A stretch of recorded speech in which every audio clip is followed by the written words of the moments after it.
Hello everyone, நான் விக்னேஷ். எனக்கு பைக்கிங்னா பிடிக்கும். அதுலேயும் ஆஃப் ரோடிங் வந்து ஒரு 8 மந்த்ஸாக ப்ராக்டிஸ் பண்ணிகிட்ருக்கேன். ஸோ ஆல்ரெடி என் சேனலில் ஒரு வீடியோ போஸ்ட் பண்ணியிருக்கேன். ஸோ அதோட கண்டினியூஷன் வீடியோ தான் இது. இந்த வீடியோவில் வந்து எந்த லொக்கேஷன் பார்த்தீங்கன்னா, லாஸ்ட் டைம் போன அதே லொக்கேஷன் தாங்க. பெங்களூர் வந்து 75 கிலோமீட்டர்ஸ் தள்ளி இருக்கிற ஒரு ட்ரையலில் வந்து எக்ஸ்ப்ளோர் பண்ணுறதுக்காக போயிருந்தோம். இந்த ட்ரையலில் வந்து சொல்லணுன்னா, அது வந்து நான் கொஞ்சம் இந்த டம்ப் பண்ணாதீங்க, குப்பையெல்லாம் டம்ப் பண்ணாதீங்க. ஸோ வந்து என்வைர்மெண்ட்டை வந்து கொஞ்சம் க்ளீனாக வச்சுக்கோங்க, நேச்சராக இருக்க விடுங்கங்கிற மாதிரி சொல்லியிருப்பேன். அதே மாதிரி அதில் வந்து ஸ்னேக்கை ஸ்பாட் பண்ணியிருக்கேன் அப்படின்னு சொன்ன தவிர, பட் அதை வந்து நான் காட்டலை. ஏன்னா அது ஆக்சுவலாக காட்டுறதுக்கு மறந்துட்டேன். ஆனால் இந்த வீடியோவில் என்ன ஸ்பெஷல்னு பார்த்தீங்கன்னா, இதில் வந்து ஒரு வைல்டு பிக்கை வந்து நான் ஸ்பாட் பண்ணியிருக்கேன். ஆனால் இந்த தடவை மறக்காமல் நான் அதை வந்து ஜூம் போட்டே வச்சுருக்கேன். ஸோ நீங்கள் கண்டிப்பாக பார்க்கலாம்.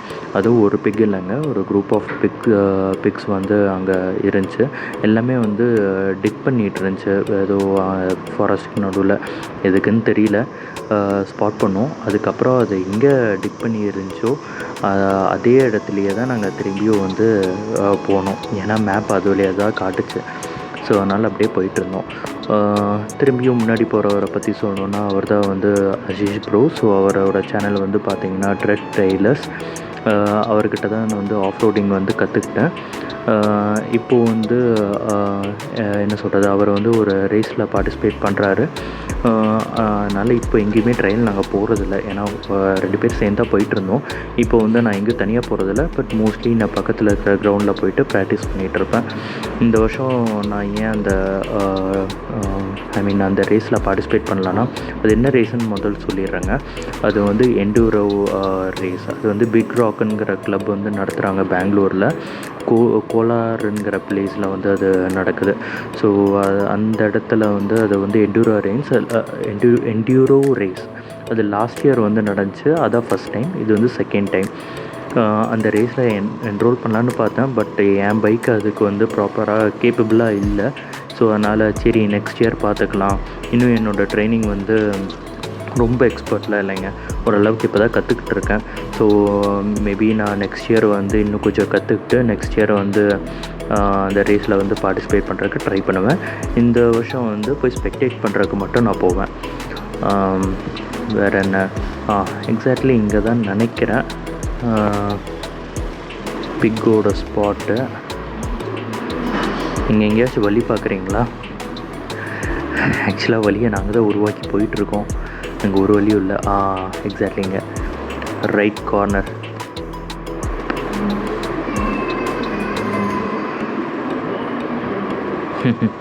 அங்கே தாங்க.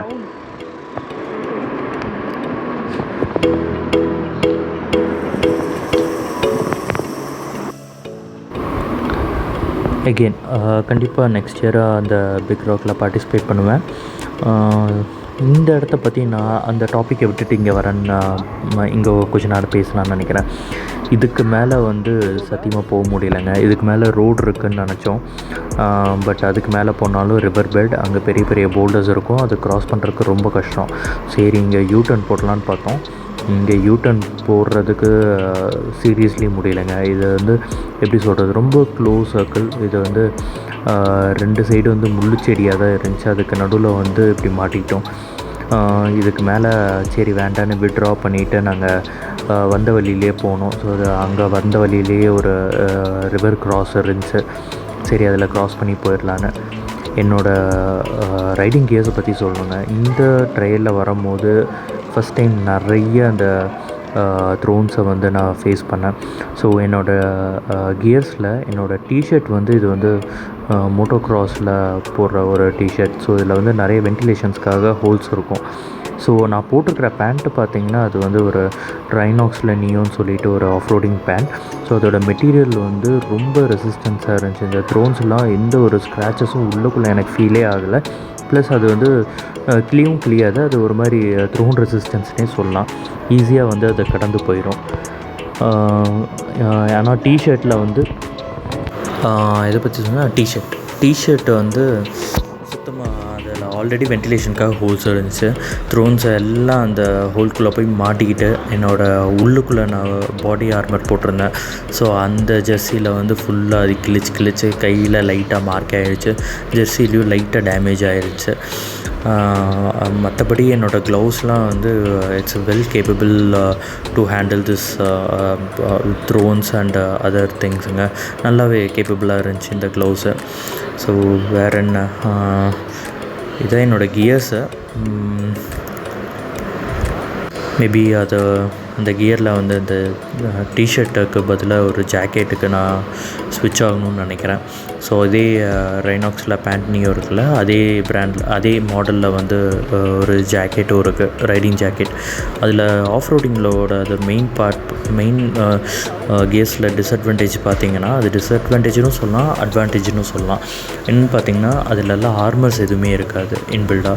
பேண்ட்டாக இருக்கட்டும் இல்லாட்டி அந்த ஜாக்கெட்டாக இருக்கட்டும், அதோட மெட்டீரியல் வந்து கொஞ்சம் வென்டிலேஷனோடு இருக்கும், ப்ளஸ் வெயிட்லெஸ்ஸாக இருக்கும். அது வந்து இந்த த்ரோன்ஸ், இந்த கீழே விழுந்த அந்த சரைப்பு காயம் அது எதுவுமே இருக்காது. எக்ஸாக்ட்லி இங்கே கொஞ்சம் பேலன்ஸ் விட்டுருச்சுங்க. இங்கே ஆக்சுவலாக நான் விழுந்தேன், ஆனால் எப்படியோ இங்கேருந்து போகணும் அப்படின்னு சொல்லிட்டு ஒரு ஃபோர்ஸில் வந்து பைக்கை எப்படியோ ஸ்டடி பண்ணிட்டேன். Coming back to கியர்ஸுங்க.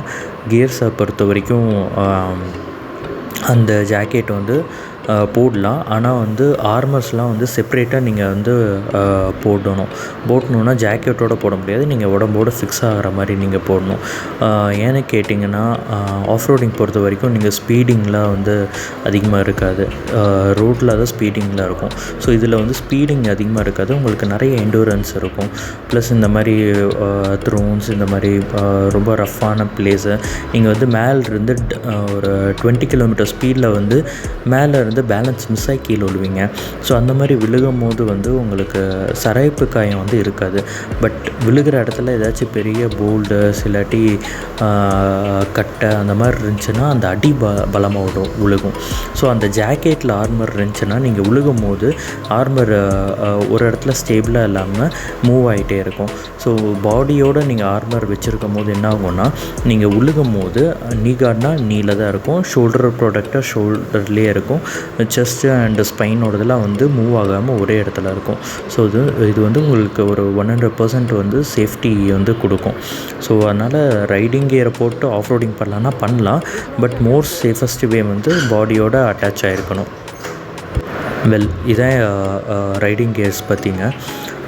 இதில் உங்களுக்கு ஓரளவுக்கு ரைடிங் கியர்ஸ் ஆஃப் ரோடிங்க்கு எந்த மாதிரி போடணுங்கிற ஒரு ஐடியா கிடச்சிருக்கும். அதே மாதிரி பைக்கிங் டார்மாக்கில் ஓட்டுறதுக்கு எந்த மாதிரி ரைடிங் கியர்ஸுங்கிற ஐடியா கிடச்சிருக்கும். மோஸ்ட்லி டார்மாக்கில் ஓட்டுற ரைடிங் கியர்ஸ் பற்றி உங்களுக்கு வந்து தெரிஞ்சிருக்கலாம்.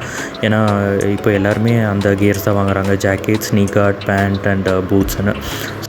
ஸோ நான் ஆஃப் ரோடுக்கு என்ன பூட்ஸ் யூஸ் பண்ணுறேன்னு பார்த்தீங்கன்னா, ஒரு எம்எக்ஸ் பூட்ஸ் தான் யூஸ் பண்ணுறேன், ஃப்ளை ரேசிங்குங்கிற பிராண்டில். இது வந்து ஷின் ப்ரொடெக்ஷன், அதுக்கப்புறம் பேக் சைடு எல்லா சைடுமே வந்து ஃபுல் எக்யூப்டாக இருக்கும். இதாங்க என்னோடய ரைடிங் கியர்ஸ் பற்றி. அண்ட் இதான் என்னோடய knowledge on off roading. Next வீடியோவில் இன்னும் நிறைய இன்ஃபர்மேஷன் நான் ஷேர் பண்ணுறேன். Until then stay tune, by.